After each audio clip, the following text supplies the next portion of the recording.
एक बार देवर्षि नारद जी वैकुंठ धाम गए। वहां उन्होंने भगवान विष्णु का नमन किया। नारद ने श्रीहरि से कहा, प्रभु, पृथ्वी पर अब आपका प्रभाव कम हो रहा है। धर्म पर चलने वालों को कोई अच्छा फल नहीं मिल रहा। जो पाप कर रहे हैं उनका भला हो रहा है।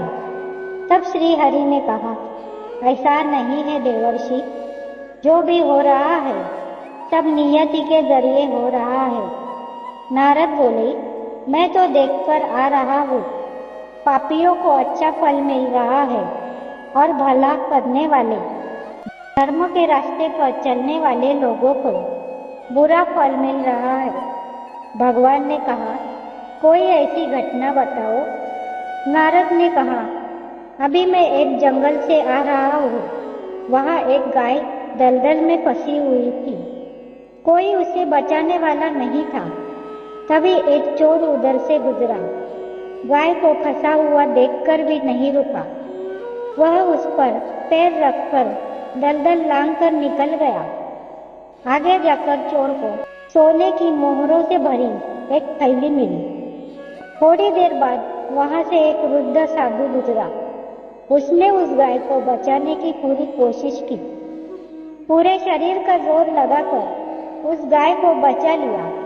लेकिन मैंने देखा कि गाय को दलदल से निकालने के बाद वह साधु आगे गया तो एक गड्ढे में गिर गया। प्रभु, बताइए, यह कौन सा न्याय है? नारद जी की बात सुन लेने के बाद प्रभु बोले, यह सही ही हुआ। जो चोर गाय पर पैर रखकर भाग गया था, उसकी किस्मत में तो एक खजाना था, लेकिन उसके इस पाप के कारण उसे केवल कुछ मोहरें ही मिली। वही उस साधु को गड्ढे में इसलिए गिरना पड़ा क्योंकि उसके भाग्य में मृत्यु लिखी थी।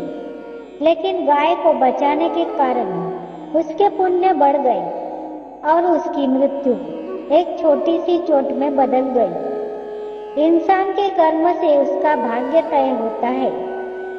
ठीक, इंसान को कर्म करते रहना चाहिए, क्योंकि कर्म से भाग्य बदला जा सकता है।